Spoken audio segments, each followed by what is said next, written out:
Бүгінгі сабақтың тақырыбы атмосфера неден тұрады? Яғни бүгінгі сабақта біз нені талқылаймыз және нені анықтаймыз? Ауаның газ құрамы қандай екенін анықтаймыз. Жердің атмосферасы қандай қабаттарға бөлінетінін анықтаймыз.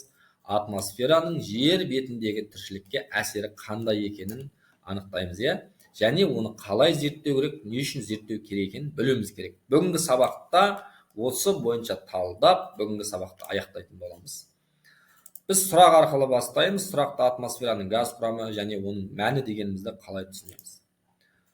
Яғни жауап атмосфераның газ құрамы және оның мәні дегеніміз атмосфера жер ғаламшарын қоршап тұрған ауа қабықшасы, мысалы үлкен бір қабықшасы болып тұрады.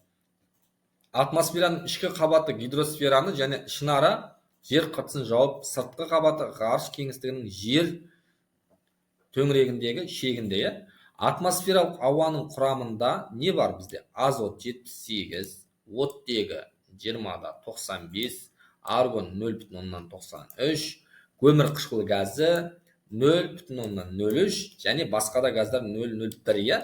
Енді жер ғаламшары өзара байланысқан қабықшалардан тұрады. Олардың өзара әрекеттесу кезінде атмосфера ауасының құрамы анық көрінеді.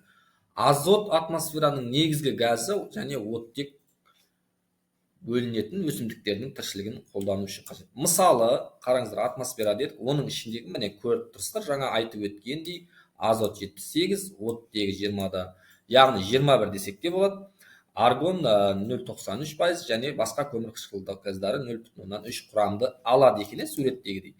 Енді оттек туралыға тоқтаймыз. Осының ішінде оттегіне тоқтаймыз. Оттегі дегенімізді қалай түсінеміз? Оттек таралуы жағынан атмосферадағы екінші газ. Ол биосфералық үдерістерде маңызды рөл атқарады. Оттек тірі ағзалар тарапынан тыныс алу үшін пайдаланылады. Органикалық зат, ақуыз, майлар, көмірсулар құрамына кіреді. Ал оттек түріндегі газ озон, жаңағыдай күннің тіршілікке зиянды ультракүлгіннің сәулелерін тежейді. Сондықтан атмосфера жер ғаламшарының қоршаған қабықшасы. Табиғатта таралуы, мысалы оттек табиғатта суда 88%, ауада 21%, құмда 53%, саз балшықта 56%, адам организмде 65%, күн және сар жұлдыздарда 21% алып тұр, және бізде метеориттерде 36% алып тұр екен. Бұл оттегінің таралуы. Келесі бізде атмосферада көмір қышқыл газының рөліне тоқтаймыз. Біз жаңа оттегін айтып өттік, газды айтып өттік. Енді көмір қышқыл газына кеп тоқтайтын болсақ, атмосферада көмір қышқыл газының рөлі маңызды. Ол фотосинтез жаңағы барысында органикалық зат жасауға арналған негізгі құрылыс материалы. Көмір қышқыл газ күн энергиясынан өткізетін және жылулық сәулесінде тежейтін бірегей қабілетке ие. Осылайша жерді салқындатудан қорған оның ерекше жылу жамылғысы болады. Суреттегідей міне көмір қышқыл газының шығып тұрғаны және оның күн сәулесінен қорғануы деген суреттегінің барлығын біз нақтылап алсақ, барлығы көрсетіліп тұр.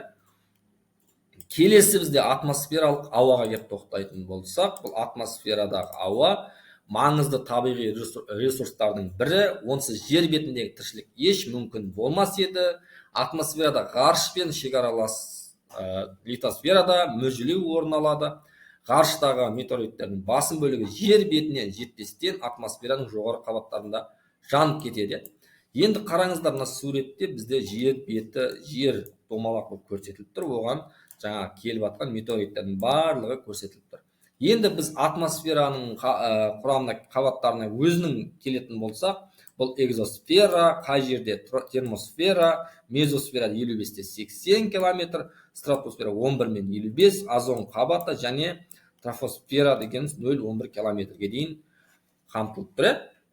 Келесі бізде осы атмосфералық ауа, атмосферада көмір қышқыл газының рөлінің маңызы қандай және оттек таралуы дегенімізді қалай түсінеміз? Осының барлығын бүгінгі сабақта нақтылап өтіп, нақты түсінік мәлімет беріп өтетін боламыз.